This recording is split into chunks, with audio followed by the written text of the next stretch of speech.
Chris Tanev to the Leafs is a terrible idea. I really dislike it. Now bear with me. Let me explain.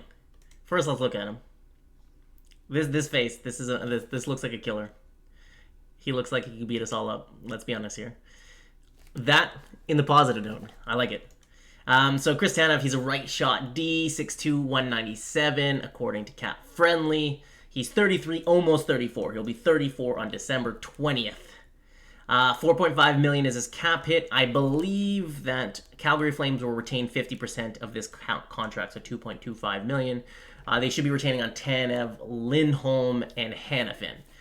I made a video yesterday about Hanifin. Go check it out. And Hanifin is the target that I want. I think he would be the perfect fit for the Leafs. Now, as for Chris Tanev, I say no thank you. And let me explain, because he is a great defenseman. Let's pull open the Calgary Flames here on TSN.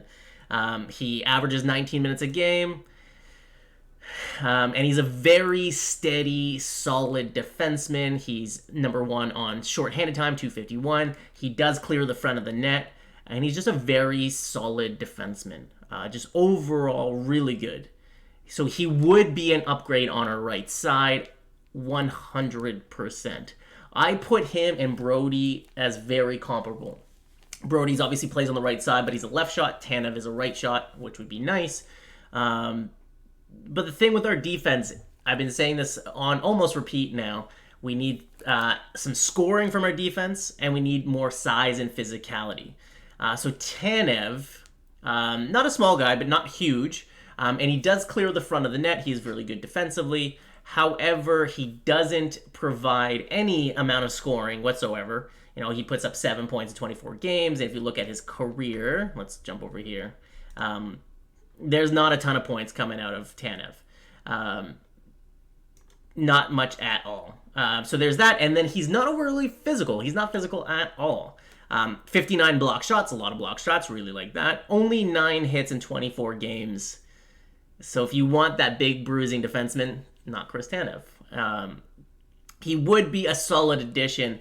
The reason why I really don't like this trade is because I believe strongly that Tanev is going to get a first-round pick. I'm guessing a first and a third. This is my prediction. 50% retention. I think he's going to get a first-round pick and a third-round pick, or a first and a prospect, something on those lines. And I have zero interest in paying a first-round pick for a 34-year-old defenseman. This just gives Nick Foligno vibes all over again. Nick Foligno, great player. Really like him. Would have loved to keep him.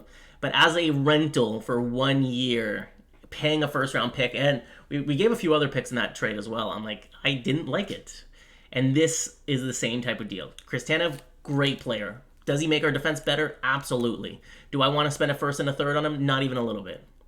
And here's the thing, like, if he came with a reasonable extension, let's call it 2 years at $3 million a year or $3.5 million a year tops, I would like it a little bit more. I would hate it a little bit less. Let me rephrase that. I would hate it a little bit less, because Chris Tanev at that cap would be really nice. But here's the thing. We have a general manager in Brad Living who I think has done a lot of really good things. However, he just signed Ryan Reeves to a 3-year deal at $1.35 million.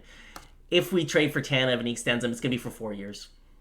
It's going to be like 4 years, $4 million a year, and I'm going to cry, because he's going to be like 700 years old by the time he's done. We're going to have Ryan Reeves and Chris Tanev, and they're both geriatric. They have no teeth left. Just like, you have to feed them with a tube. It's just going to be terrible. So this is the main reason why I don't want Chris Tanev on my team, is because the cost associated with it is going to be so expensive. I believed Zadorov was going to get closer to a second-round pick. The third and the fifth was just a little bit low, but it wasn't too outrageous. People thought that he was going to get the Schropp package, and I was like, no, not even a little bit. Tanev is going to get the Schropp package. That's what this is, the first and the third. I'm quite confident in this. I would love to be wrong, but he's just really steady. And he would be a really good addition to our core, D-core, but no thank you. So, if you go check out my video yesterday, Noah Hanifin is the target that I want from Calgary Flames. Go check out that video. Maybe I'll list it right here. It'll be like right here. This is If the video pops up right here, that means that I learned a new editing trick, and I want everybody to comment, be like, "Good job, Brian." And if it's not there, maybe somebody in the comments can teach me how to do it. That'd be great. I'm still new to this. Anyways, I really appreciate everybody tuning in. Wanted to give you my thoughts on Chris Tanev. Decor looks nice. Really hate the price. Don't want to do it. Not willing to. Anyways, much love. I'm going to make another video tomorrow. I'll see you then. Brian, the Leafs guy.